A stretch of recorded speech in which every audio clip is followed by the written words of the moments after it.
Good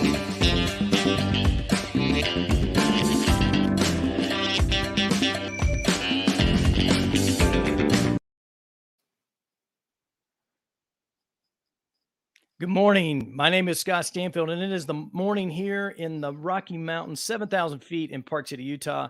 My name is Scott Stanfield, and I am the Modern Longevitarian. This is episode 73. I've got my friend Joe Atalig on from Love Wave Live. He's in the back. He's in the background, getting ready to come on just in a couple minutes. And I want to start out by saying thank you for watching on Spirituality Gone Wild, and also watching on LinkedIn.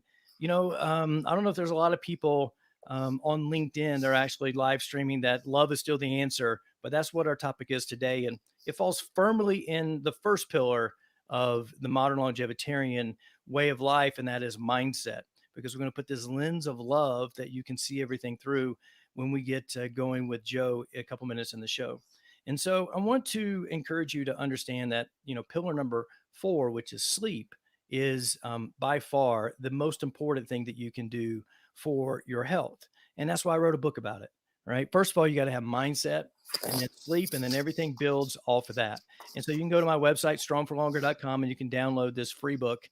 And then also keep an eye, and it's called Outstanding Landing, by the way, and then keep an eye out later for the Book of Secrets from the Spirituality Gone Wild team. But back to sleep. The title of the book was inspired by a quote that's in there by Chuck Yeager, who passed away on December 7th in his mid-90s. He was the first pilot to break the sound barrier in a level flight. The plane he was flying in was called the Bell X-1. And I had a connection with him actually on the day that he passed away. I sent him an email that morning asking him for an interview, that I'd written the book and that I was inspired by his life and the whole theme about it. And his response was, "Thank you for your interest. And I'm retired." And very short and to the point email, and really interesting interaction with him. And then later that night, as I was going to bed, the news reports came out that he had passed away. So I encourage you to go download this book. It's short, it's punchy, and in one of two ways it's going to happen. It's going to help you fall asleep. Either number one, you're going to see these 7 steps to sound sleep, sound barrier, sound sleep, right? See how I kind of played that together, right? And it's going to help you develop this evening routine. And I know, I get it. Some of you have just found Miracle Mornings by Hal Elrod and just got your morning routine dialed in with using savers and all that stuff. Or you're going to, if these 7 tactics don't help you, the book's going to be so boring, it'll help you fall asleep and you'll just be, get a good night's sleep that way. So one of the two things are going to happen there. So I encourage you to go download that book and really tap into getting the best sleep that you possibly can. And there may be only 1 or 2 things you need to do that may be the thing that really dials you in.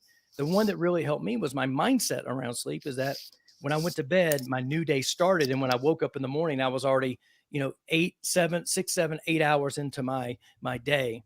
And so I was just a continuation of it. It really helped with my mindset aspect of that. And so without any further ado, though, I'm going to bring on our guest today. I'm super excited to have Joe on. And Joe is the founder and the CEO, or whatever he is, of Love Wave Live. Joe Atalig, welcome to the show. Hey, Scott. Awesome. Thank you so much for having me. It's just a pleasure to be here today.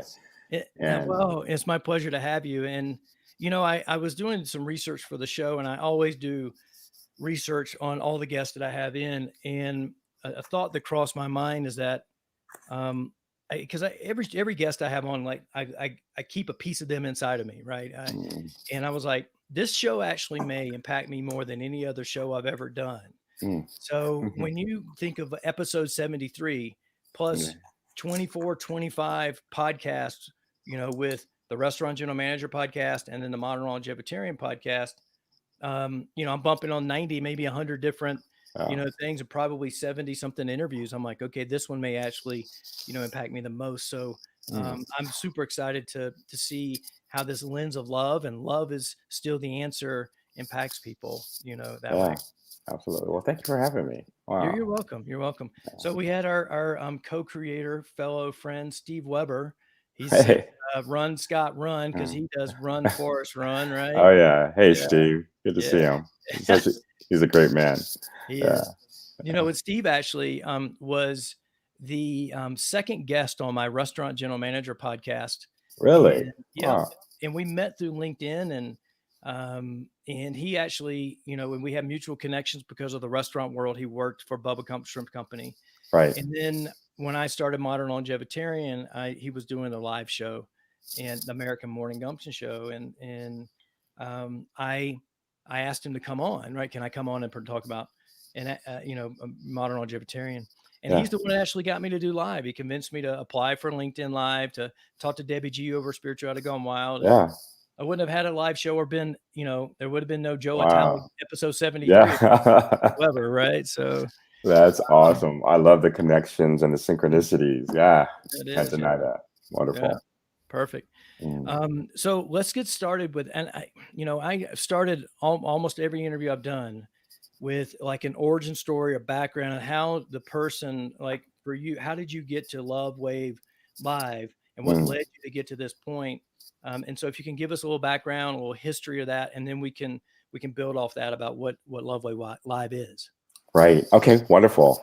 Well, I would say that I know without a shadow of a doubt that um, every cause and effect in my life has led me to this point in time where I've chosen what I call my soul's work.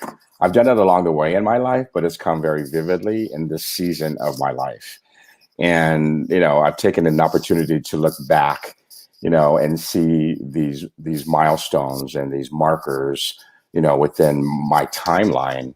And I start to see that those tragedies and the things that I had shame about and messages about were actually preparation for me to bring this message of love. I think the thing that actually, started to dissolve is what really brought forth what I'm doing in this work called Love Wave. And that was the masks, the personas, the false selves that I built even from childhood so that I could fit in, that I could be accepted, and I could be liked. And knowing that those things were going to fall away, at some point in time, that the truth will always rise to the surface. And so it showed up in the way of dis-ease within my body. And because of that, I was very violent and with my body, and with every warning sign that came, I withstood pain and ignored it and took it like a man. But really, it was just fear of really looking at the truth. It started when my body just started to collapse. And it was in 2014. I'm thinking, 2014 is when I started to have issues with my eye. And I ended up having 8 eye surgeries. And at the end of the 8th one, my optic nerve was ruptured. And so that, eliminated my eyesight. So though I didn't, have, the ability to see out of my left eye, I didn't lose my vision.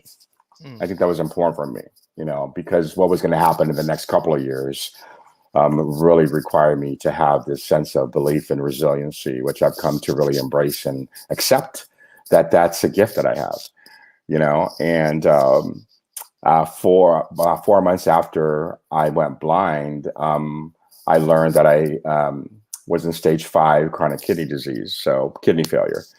And mind you, I had an illustrious corporate career traveling from coast to coast in a career of over 30 years. And this particular company I was with at that time, maybe just a little bit over 20 years or so. And, managing teams and in hotels and on the road every week. And I told my nephrologist, is like, ain't nobody got time for this. I can't do this. He goes, well, you won't have time for anything else. And I thought just the idea of dialysis just did not fit in with my plan. Right. And that's what life does many times, is, brings that moment of truth and that fork in the road. And so I opted for a modality that allowed me to do dialysis at home, but I was, connected to a machine 8 to 10 hours a day while I slept, but I couldn't leave the premise, the room during that time. Appreciative that I could, cart a machine across the country and still do dialysis. So I was grateful for that.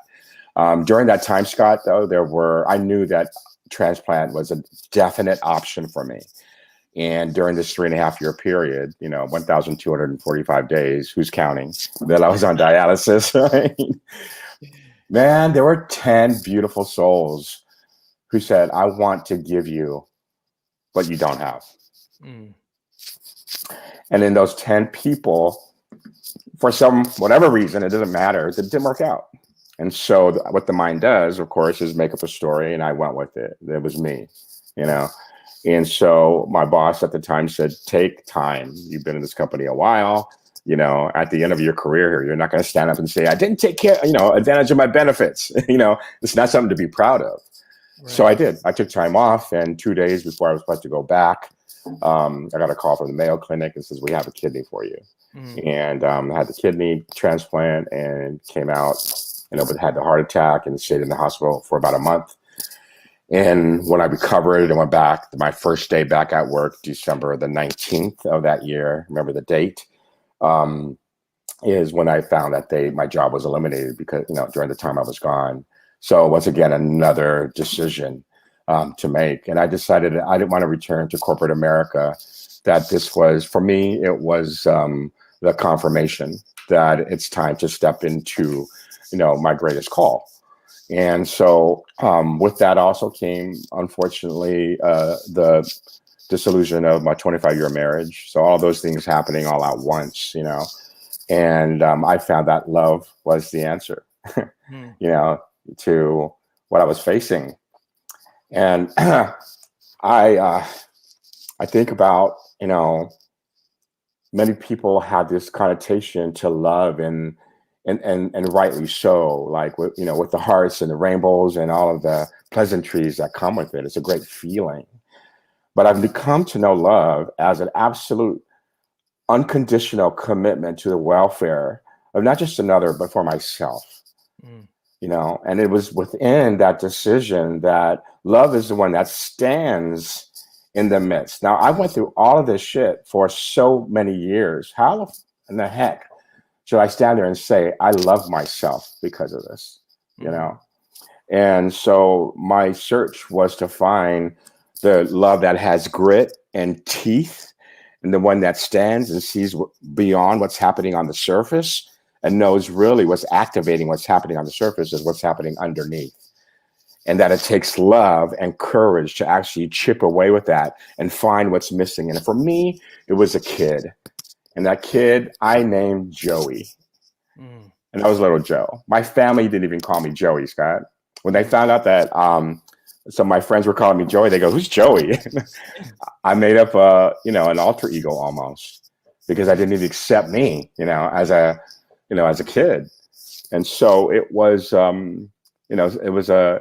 it was this moment on the playground when I was 7 years old that was a benchmark of what I thought I knew, in my 7-year-old mind. I didn't have these words to articulate it, but I definitely learned it, that it was giving. That was the way to win love. And so, back in the day, I'm really dating myself here, but marbles was the name of the game, right? Right. Yeah. And I took this big, like 2 socks worth of marbles and brought it out to the playground, and I was like, marbles! And I just started to throw them in the air.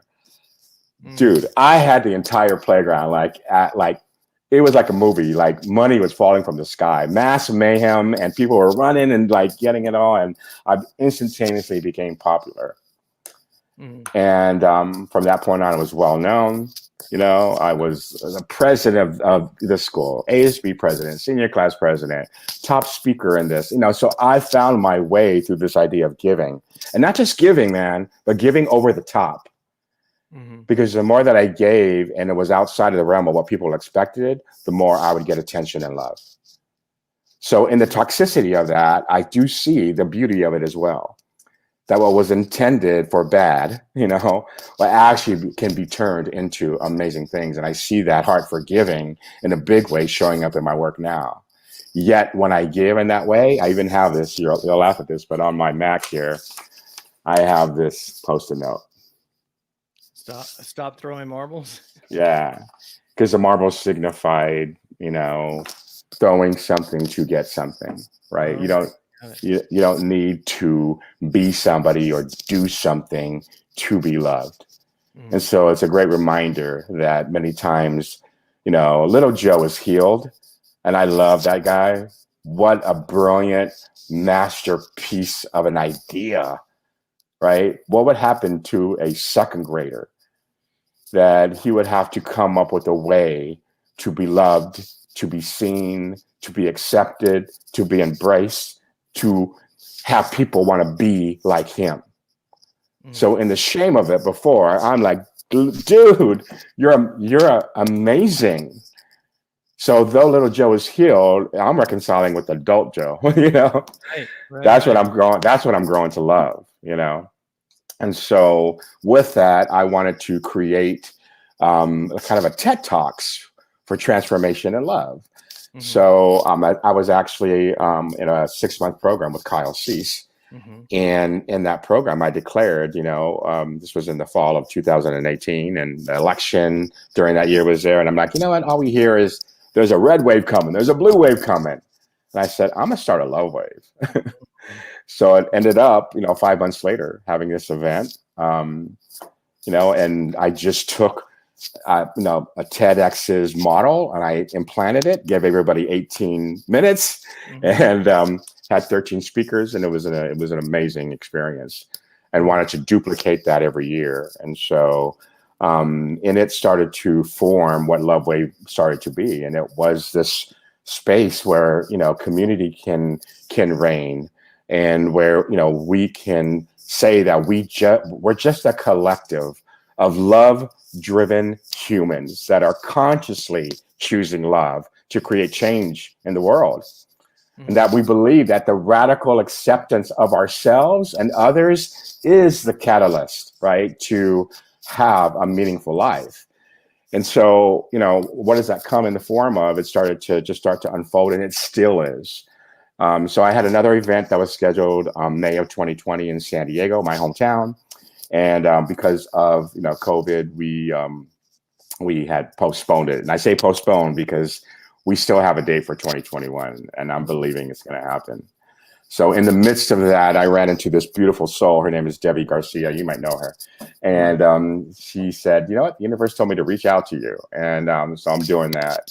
How would you like to host a show? And I'm like, what? And so, I did about 25 shows, towards the latter part of last year on this same platform called Love Wave Live. And it was just another, milestone in this whole path of creating this platform of love. So, that brings us kind of to current day. And in October, I launched an apparel line, which is fun, man. I never thought I'd be in that business. I'm like, look at what the possibilities are, in life.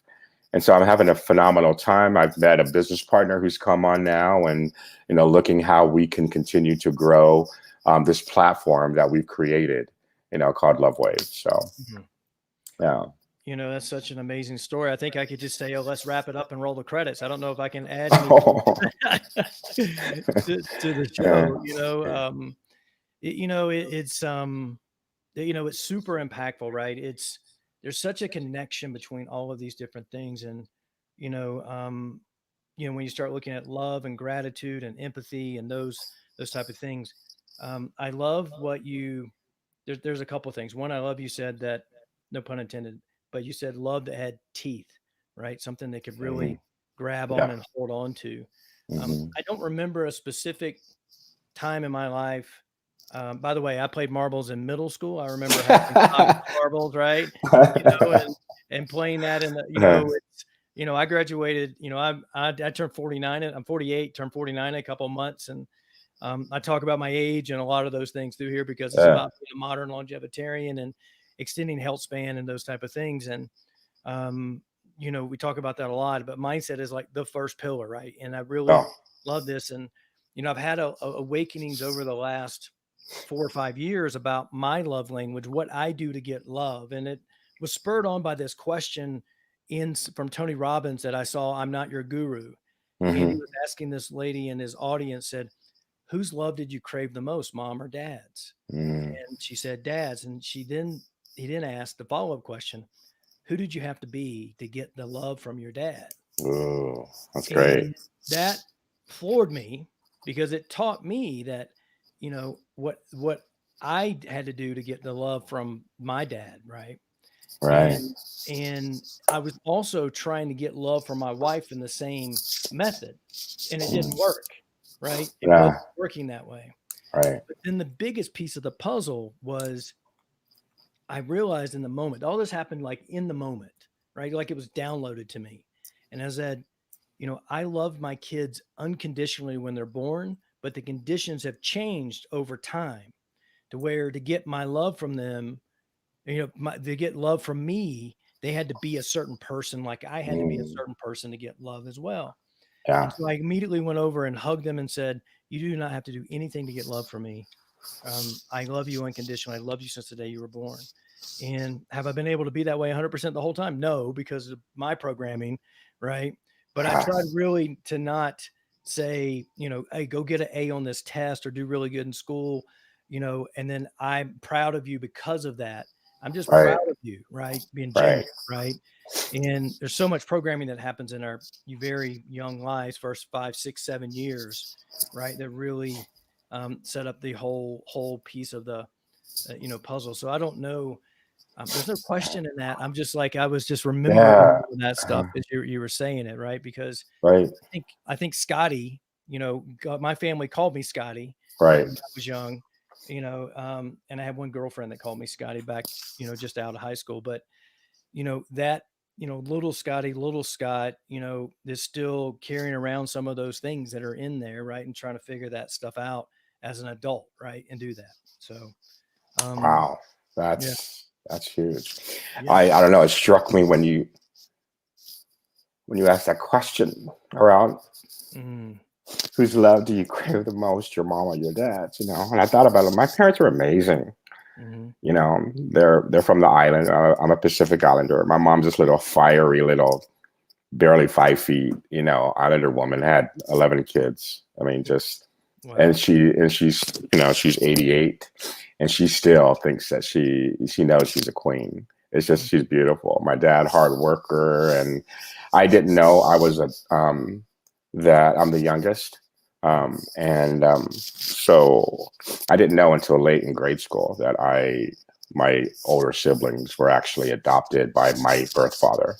mm-hmm, So yeah, they were, I guess, my half brothers and sisters. But mm-hmm, um, it did something. It brought validation to why I was treated the way I was, mm-hmm, you know, stepbrother. mm-hmm, And then it made a little bit more sense to me, but still, what did I crave the love? Not my mom or my dad, but it was my brothers. mm-hmm. Yeah, Well, and then you have to ask, who did you have to be to get the love, right? Which is yeah, the puzzle, right? yeah. And then that shapes us over our whole life, right? And what I needed to be was not me. Right, you know right. so that began, right, the patterns and the building of a false self to be accepted by, Mm-hmm. right. And so I got really good at the mask wearing and being a chameleon of sorts, so that as I change for you, so I can be who I believe you need me to be. There's a different audience over here. It's like I need to be. And so I can Right. see in reflection, um, like, I see my life now, and I see, okay, I have my grade school folks who know me from school, and my upbringing, and then my corporate people that know me in that way. I was in ministry at one point in time in my life. So those in ministry, and then those in the conscious, evolved woo-woo land, and Right. all those in between. And Right. each one of them have experienced Joe, yet there's aspects of me that one hasn't seen before. Right. So someone who's throwing marbles to accept you has this, mind thing going on where it is like, oh my gosh, if they find out that part of me, are they still going to love me? Mm-hmm. And so it's all that whole dynamic. So someone asked me not too long ago, like, well, what's your success measure like in what you're doing right now? Right? There's a certain amount, what's the revenue in your company, your community, etc.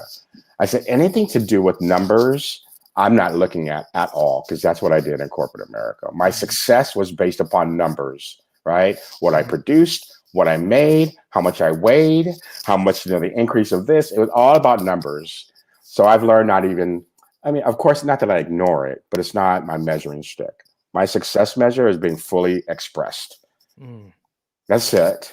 All of Joe, the corporate Joe, the street Joe, the Islander Joe, the guy in the ivory tower Joe, all of them. Shadow, because I live out of my shadow. That's just the truth of it. I believe we all do. And it's the light that shine on it that we get to choose to step into that, you know.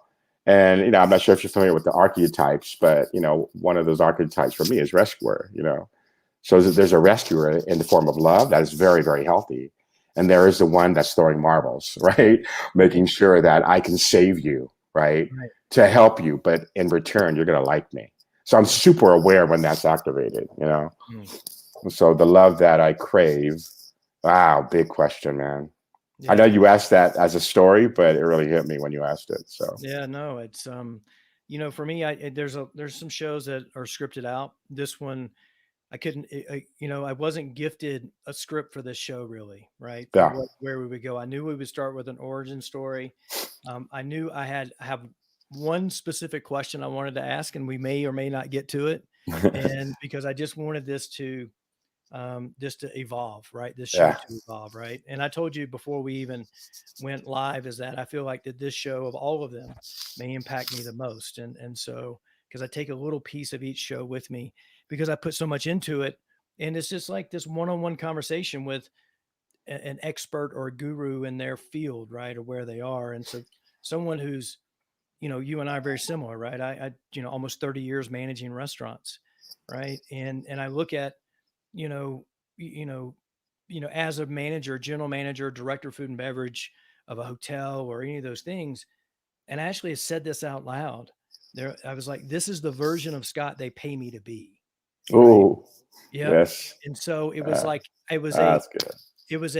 that mask that I had on was I dressed a Mm, certain way, I talked a certain way, I was reserved in a certain way. My emotional intelligence was at a certain level and continued to grow. And then we were measured by numbers, right? You're like right, your P&L had to look a certain way and those type of things. Where if it would have been my own restaurant or my own hotel, I would have been a different version of Scott. I may have been more authentic Scott Stanfield in a way. And because there were expectations. Even one of the jobs I had, I showed up to work, and luckily, my lovely, beautiful wife helped me buy some really cool suits that. But there was even an expectation from the team that worked there at this steakhouse in Salt Lake that the GM is supposed to actually have a certain knot in his tie. So wow, having a half Windsor knot wasn't good enough. I had to learn how to tie a full Windsor knot or a wow, Windsor knot yeah, to live up to this vision of who they thought the general manager should be. And because I was from South Carolina, there was another manager there from the South. I think he was from Alabama. Some of the people who had these high expectations for the general manager thought that I was going to be very similar to this other person from the South. They kind of lumped us all together in the South, right? There's the classic, like khaki pants with the navy blue blazer and the yeah, loafers, those type of right, things. And that's what he wore a lot. But I showed up in a full, blue pinstripe suit, mm, and those things. And so it was like this thing, these stereotypical roles that we're supposed to play, and we actually put this mask on and we play this yeah, part of being all that right, person. right, And you get really good at that, right? And then, you know, some of that's exposed now because people will be their authentic self on Facebook or Instagram or those yeah, places, right? And right, you like somebody applies for the job and you go see what I've actually not hired people because what I've seen on Facebook, right? Because right. they didn't live into that when they did the interview, right? And so, Oh yeah, those type of things. oh But yeah. I got some stuff from your about page that I wanted to read because it was so impactful for me. I just wanted to um, read this, right? And then we can expand on it. Love Wave Live is a personal growth experience grounded in the belief that love is still the answer. If you are serious about taking the action to reclaim your life and realize your highest self and true potential, the Love Wave movement is looking for you to join the wave. Then it talks about your events, right? And it says the Hmm. event is packed full of practical strategies and unforgettable, inspiring lessons for living a more positive, fulfilling life. We like to call it a love-driven life. But this is more than just an event. It's an immersive experience that will give you proven tools to identify and transform the negative, self-limiting beliefs and behaviors that keep you stuck.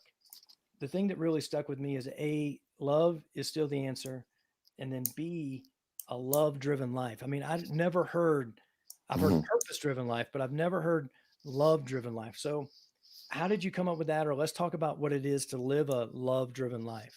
Yeah. Yeah, there's a fundamental question um, that I ask in the midst, especially in the midst of um, uncomfortability or with that impasse that we come to when there's, whether it be conflict or um, and like I mentioned, especially in 2020, where everything is just vividly in front of us wherever we turned, whether it be with our families or what's happening politically, etc. And the question is, what would it mean for me to love right now? Mm, Right. And, it was, what does that even mean? And like I mentioned, it's the difference between the sentimental, sometimes anemic love, or it's like, love you, or like, the one that's just an automatic subconscious response versus the decision of, I see your mess. I see, right, the behavior. I see the hurt. mm, And I see, the impact it's having to you, your health, your family, etc. Right? I see the cell. I mean, I see it all. But what I see past that, right? And of course, it's just from my own experience. As a little boy, it's a little girl. It is a cry for love, because fear, like faith, is not the absence of fear. I mean, is the opposite of fear, in my opinion. Right? To me, the opposite of fear is the absence of love. you know. And so a love-driven life is radical acceptance of others. My mission statement is that I am a source of harmony, radical acceptance, and love without condition. And so it's not about perfection, but it is having a heart to be perfected, right? And so, living a love-driven life is just being grounded. And I love that you have your own personal pillars. I think that's really, I wrote that down. I was like, this might be a good opportunity for me to do some 2021 inventory, right? Look back at the 55 years of my life and say, you know, I get to create something and bring love into a deeper dimension. What could that be? And so thank you for prompting that, by the way. But the idea of having a love driven life isn't always sentimental. And, it means taking a stand. It means speaking for those who can't speak. It mm, means leaning into discomfort. It also means that, for me, living a love driven life it starts with, there's three pillars within Love Wave. It's love yourself, mm, love others, and love life. mm. And for me, you know, people want to get to the third one right away, love Yeah. life, before they absolutely actually dig into the first one, which is love yourself. And so the love driven life starts within that realm, right? Of getting, as Brene Brown says, into the arena and doing the work, right? Starting with vulnerability, not necessarily with others first, but with yourself, Hmm. is having that talk with yourself, even if it's in a physical mirror, and looking in the deepest part of your eyes and speak what you see, what you feel, and listen to what you're hearing. And as I started to do mirror work, it really started to bring a lot forth, right? And that whole thing. And as I'm rambling about these three pillars, it's like that to me is a love driven life, is starting with yourself, right? This radical acceptance of yourself, which in turn now for me, I may project my own beliefs on others, but I'm finding more and more that it is being with people, like, and listening to them rather than waiting, listening to respond to them, has helped me to love who they are, Mm. you know? So for me, that's a love-driven life, is those three pillars, loving yourself immensely in all aspects. And so, yeah, I'll share something towards the end here that I didn't realize I was going to share. Okay. But in the middle of it, it's like, oh my gosh, yeah, it's going to be a moment I wasn't planning. So anyhow, Okay. I'll share that with you. Okay. Thank you. I really appreciate it. Yeah. It's I'm taking so many notes here, and when I do this live, I try not to take notes because you get to see the top of my head as I'm writing this. But um, it reminds me also similarly of you going back and developing these pillars from your 55 years of life is what Matthew McConaughey did with his journals from when he was 15, 16 years old, and Yeah. put together his book called Green Lights. And really, I bought that book for my son um, this Christmas, and we bought multiple. He actually got more books than probably anything else. He turns 19 just in a couple of weeks, and that was the first book he finished of all of them, and super impactful for us because we shared some of the experience of reading that. And I learned more by listening, so I listened to Matthew McConaughey tell the story of writing the books and his life and things like that on multiple podcasts. I like hitting things from those angles, and so it reminds me of that. But the next thing I really wanted to talk about is that over the years, basically the last 9 years, really, I've been really deep into personal development because I had heard John C. Maxwell talk about the law of the lid. An Mm, organization will not grow, or even you can look at this from a family. Family will not grow past the level of the leader, right? So I knew mm, I was the lid for the restaurants I managed and for my family, and I really had to grow. And so I've listened to tons of keynote talks, podcasts, TED Talks, TEDx Talks, got books. You can see some of the books. I've pretty much read all these books that are oh yeah. here, and then these diet books that are over here as well. Um, Yeah. and I've started seeing, no matter what the topic was, leadership, EQ, emotional intelligence, marriage, relationships, friendships, parenting, hiring people for EQ, and even FBI hostage negotiation techniques. All of them had one thing in them that I'd never expected, and the common thread is empathy. And I don't think Mm, we can talk about loving people unconditionally because when you said you see through to the little hmm. boy, little girl who wants love, I think you're having empathy for the person you see in front of you to see through where the damage was as a kid. So I don't know if you've ever talked about empathy on that level or looked at it that way, but if we could really kind of expand on how empathy is the Sure. piece it connects there. So Absolutely, man. It's what's funny is in corporate, I was a part of a project team that brought strength finders. I'm not sure if you are familiar with that assessment, absolutely, yep. to this, Fortune 500 company. Right. It began to be culture within this organization. And I was one of the first folks actually in this company to take the assessment. So, we were, around our leadership table, and we get our reports, and we're looking at I'm like, wow, it sounds like me. So I proudly step up, and they go, what's your top 5 strengths? And my number 1 was harmony. Hmm. And around the room, and I was the youngest one within this leadership team, and somebody who I looked up to, right? He burst out laughing, and he was like, ha! He goes, fuck harmony. We don't have time for harmony. Hmm. And instantaneously brought me back to like that playground. Right. I looked at my boss, and she said, it's okay. Just keep going. She goes, you're good. And so, and everybody they joined him in like the chuckling of it. I was the only one on this team that had harmony. Not Right. anybody had it in their top 5. And then I found out it was extremely rare, Right.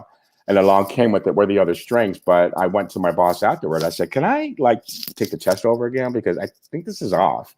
And she goes, no, I think it's right on. Mm. I'm like, what?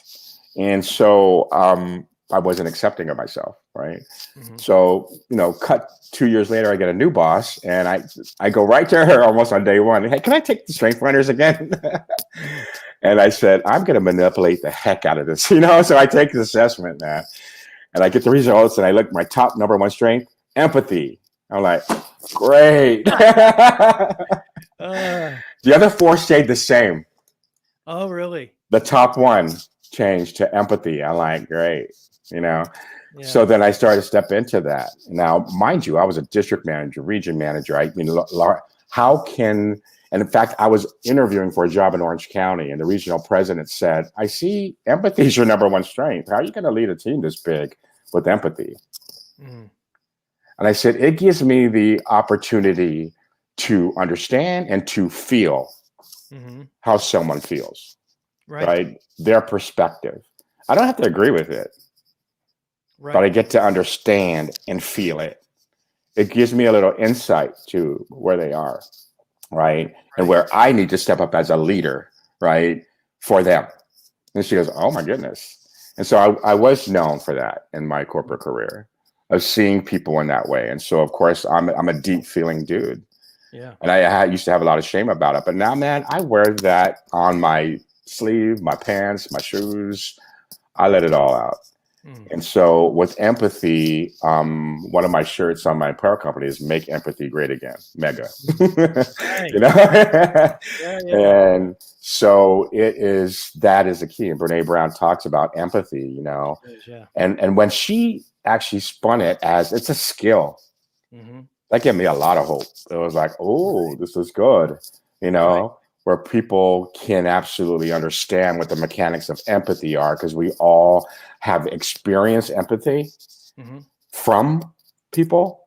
Now our opportunity, and I think empathy is actually the pathway, right, to love and Yeah. acceptance, right? Absolutely, it is, you Yeah. know. And so much so that on that the show that you were referring to before we were in the green room, or Mm-hmm. you know, into the virtual backstage, you were talking about Michelle and Tactical Joy. Right. I purposely invited a gentleman who was a friend of mine back in my church day, who was a staunch supporter of the former, you know, guy in the White House, Mm-hmm. and he was blatantly, you know, like vocal about it, etc. And I said, no, he has a seat here. I know his heart. Mm-hmm. And I know where it's coming from. I Mm-hmm. feel, you know, because he explained to me. I said, I don't care anything you know, that he's saying outside of this. I said, but I want him to know, right, that he's welcome. And so, you know, everybody shared. And at the very end, I said, you know, all the impartations that you heard today were from, you know, Hindus, from a Christian, from, you know, male, female, LGBTQ, Democrat, Republican. And no one knew that, of course, until I had to call out the labels. Right. And so that is what I believe empathy is the opportunity for not just unity. I'm using the word inclusion Mm-hmm. versus unity. For some reason, I'm feeling a lot of people are having a not negative, but there's this idea of unity. It's like, oh, let's all gather together, you know, versus inclusion, right? Which is still in the same family. That we all can sit in a circle and I can see with my naked eye the differences, hear the differences, and appreciate them. But what we're going to celebrate is what's common, Mm. and it's love. It is. At the end of the day, it is love, you know? And so I got challenged in that one point. They go, no, I think loyalty is greater than love. I'm like, okay, cool. So what is it about loyalty that's wrong? So we just continue layer after layer after layer. After about 9 layers, she goes, it's love. Yeah. Yeah. Yeah. Yeah. I Yeah. said, call it what you want. You know, I know that God is love and love is God. And there ain't no identifier. It doesn't matter, right? Like, you know, we see it, this 4-letter word, people embrace it or they're afraid of it. You know, that's how much power it has, but it's Right. undeniable. You know, it's undeniable. It's not. Yeah. You know, it's So, interesting. You know, Jesus said the 13th commandment is to love your neighbor as you love yourself. yes. And, Yep. you know, that doesn't mean to love yourself less. That Right. just means that if you love yourself, I mean, I've said this, like I love myself a lot, right? I mean, think of all the things I do to like extend my lifespan, my health span, you know, the stretching, the exercising, the diet, the fasting, you know, the cold exposure, all those things to optimize this meat suit that I'm wearing, right? Right. You know, it's like that means that I've got to give that much love out to the world, to others, to love my neighbor. And Yeah. your neighbor may not be someone who actually has a house that's next to you. I'm pointing to the neighbor closest to me over my shoulder, right? But it may be someone you work with. It may Yeah. be a family member. It may be somebody you actually meet at. It may be the cashier at the grocery store, or of someone. If I live in a tourist town, you know, people who are visiting are neighbors. We are all one. Yeah. So it means give this love into the world to everybody. Is a way that I see that, and it's just absolutely amazing. And empathy is I think the gateway drug to love, right? And have that understanding. Absolutely. And Yeah. yeah, ironically, I got asked in, interviews, as I was really getting into the Brene Brown, Simon Sinek, leaders eat last type of Yeah. leadership style. And Mm. people are like, what's your leadership style? And I said, it begins with empathy. And I would get these strange looks, right? As Wow. well, Yeah. right? And because, for me, I can manage things, but you need to lead people, right? Yeah. And leading people means I need to sit in their shoes for a bit, walk some miles in their moccasins, if you will, and Totally. Yeah. and I think the first time I ever was exposed to empathy was when I worked for the Hilton Corporation, and they have this um, turnaround model that when a guest is upset, and it's a Hmm. sequencing, right? And they call it the heart model. It's hear, empathize, apologize, resolve, and then thank the guest for bringing this to your attention. Mm. The Marriott has one. It's called the learn model: listen, empathize, apologize, resolve, and then notify other people that need to know inside the organization that Yeah. need to know about this. I Right. actually developed my own version of this and added a bunch of things to it. I call it the Awesome. herd model. And we say to chefs, we'll say herd chef means I have heard what you said and I understand what you meant. And so it has this bigger encompassing Yeah. thing. And so it means hear, empathize, apologize, resolve or find a resolution, and then delight the guest. And Mm. delight them involves thanking them for bringing it to attention and notifying, the powers that be. So if they are on a hotel property, they get delighted by other people making it up to them that things have happened.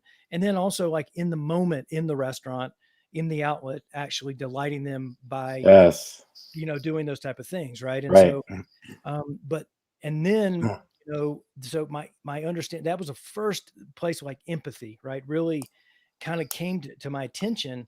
I was in my 30s, right? That I really kind of like it was part of the starting the enlightenment of Scott and becoming this. And so my leadership style starts with empathy. I try to live with empathy as much as I can, and is really a big part of Yeah. emotional intelligence as well, right? And so Oh yeah. and if you really Mm. understand somebody where they're going through, right, you can love them more, right, for where they're at, Yeah. and be maybe not even love them more, but be more loving, right, in a way, Hmm. you Yeah. know. And Absolutely. like I remember this story. I was managing one time, and I was a general manager of this restaurant, really, really big restaurant, and we had a staggered starting time for all the employees to come in, and they had to come in and get signed in to work.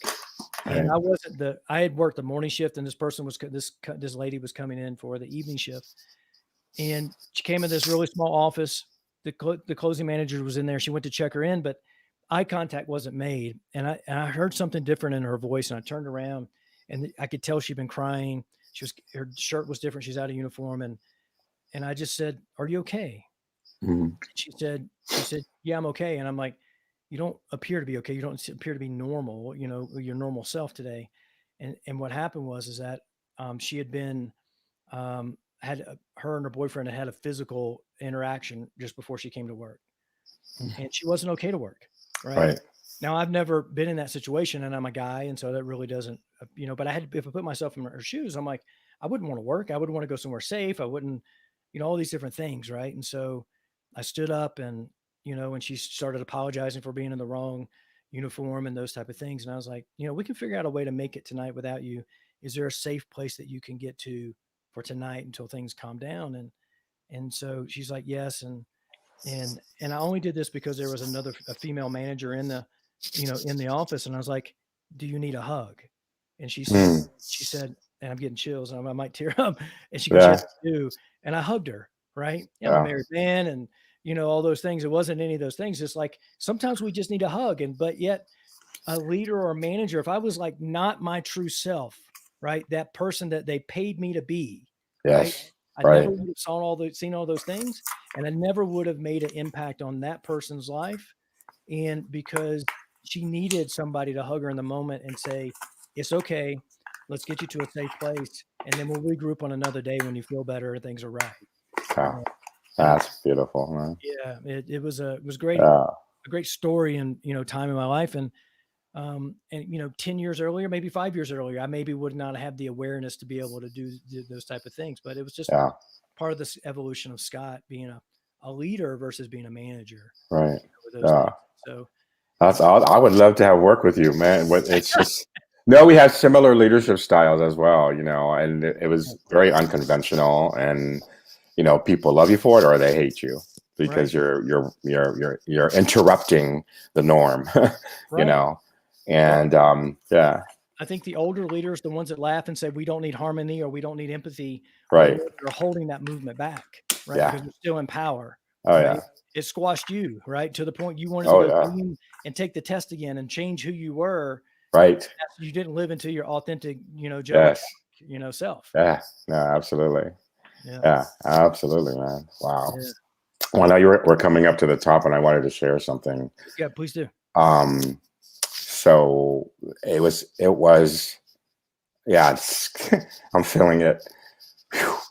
The question that you asked earlier, in terms of who do you crave, who did you crave the most love from? And I alluded that it was my brothers, and it was because,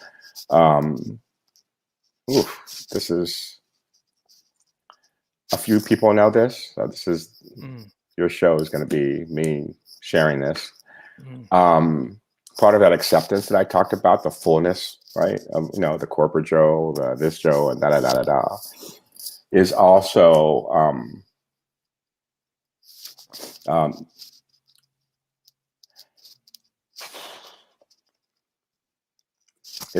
gay Joe.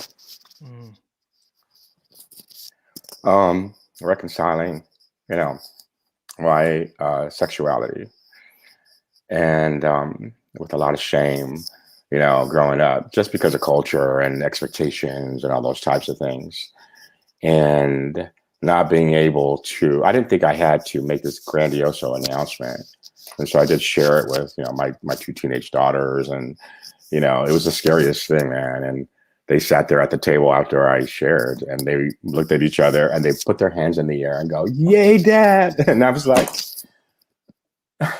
"Really?" It's like, I am fully known and still loved by you. That's love. It is love. Yeah. So I'm not ashamed of it. It's just this moment where, I get to accept that part of me, where other people are fine, and those that I've shared it with are like, we love you so much. So that's why I want to be, and I am, a source of harmony, radical acceptance, and love without condition. For me, love yourself. So I totally can have empathy for anyone, not in just that situation, but in all, because the persona that they're presenting, behind there's a struggle. Behind there is a thought. Behind there is a belief. Behind there is this idea that this is who they are. And it's not so. What's going to break that barrier? Love is the tree. Love is the redwood. And the branches are empathy, compassion, kindness, listening, persevering, allowing, all of those things. And so Love Wave Live is this tsunami of acceptance that comes. And I studied the waves, and what really the formation of the wave is the wind picking up the wave and forming this. And the wind is our essence, who we are, the beauty that we were created to be, and the diversity that God has created us to be. So much flavor. Oh my goodness. Yeah. Well, we can appreciate it, and then the commonality is, it is that is whipping up this, this wave of love, radical acceptance, that is going to be a tsunami across this planet. That's not my job. My job is to be sure that tsunami is happening inside my heart, because it'll absolutely transcend to others. Absolutely. Right? Yep. So that person that you impacted, I will never forget that. That was a love wave. Yeah. Just in my language, right? Yeah. They'll never forget it because they will reference it back, right? We may never, forget about it, but it was that moment, man. And that's what it was. So anyhow, thank you for having me on your show. I appreciate that so much. Thank you for sharing. Yeah. It's super impactful, and it's the first time anybody's done anything like that on the show. So I really want to say thank you for being Joe, right? Just being Joe.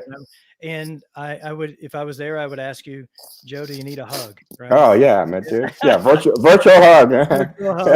Yeah, virtual hug. Yeah. There's a couple of things you say. Love yourself first. I actually have been saying lead yourself first. Yes.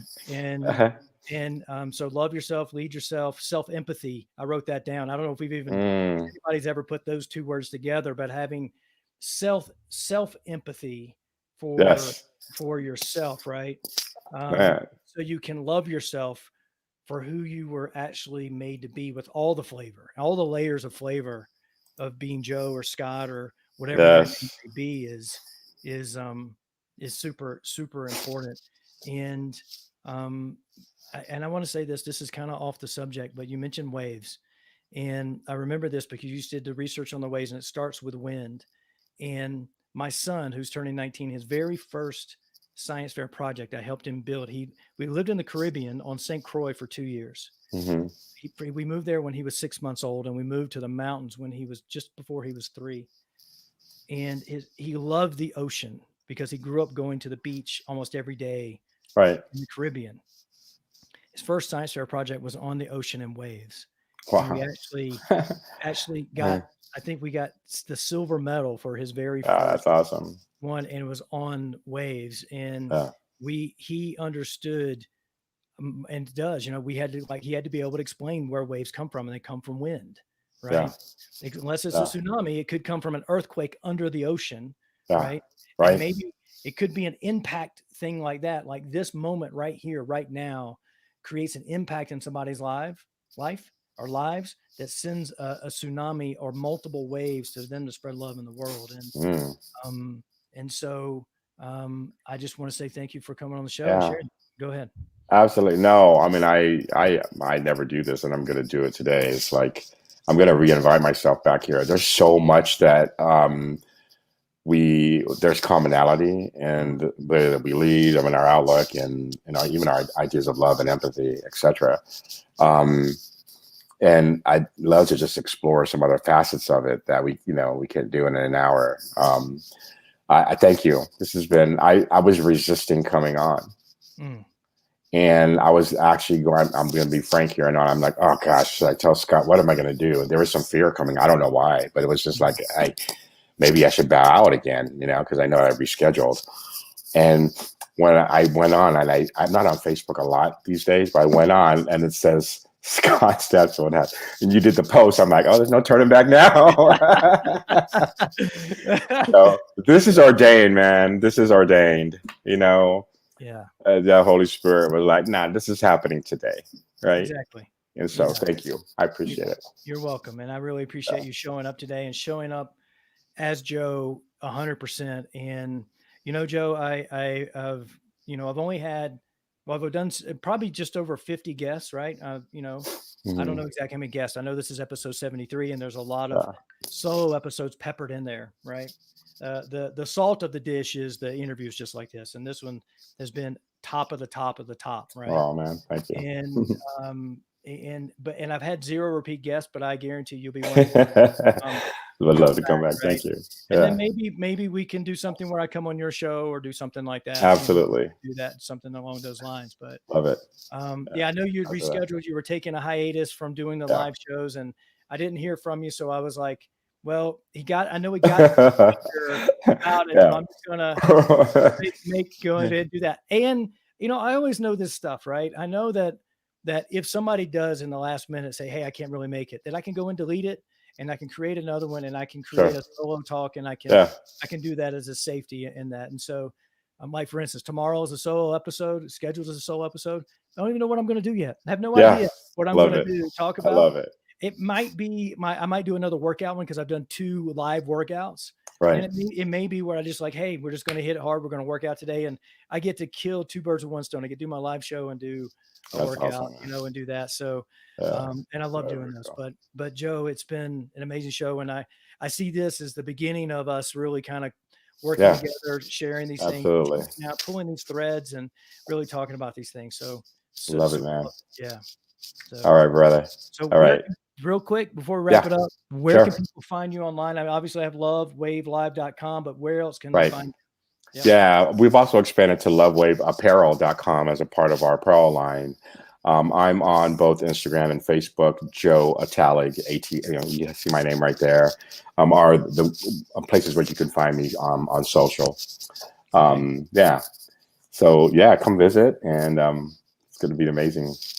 Awesome. And keep an eye out for when the rescheduling is for the Love Wave Live TED style talk comes back in 2021. Yep. We'll go from there. So I'm gonna wrap it up right here, Joe. If you want to hang out, we can catch up if you have a second right after the show. Once we wrap it up, and then we'll go from there. My name's Scott Satterfield. You know, this is the Modern Longevitarian. Love is a piece of tapping into not only your mindset, but also the eighth pillar, which is connecting with your family, your friends, and community. And empathy and love are those foundational pieces of the puzzle that where you really can build lasting, loving, long relationships as you increase your health span and your lifespan. I'm going to wrap it up here. It's time to roll the credits. Again, this is the Modern Longevitarian, episode number 73 with Joe Atalig, Love Wave Live.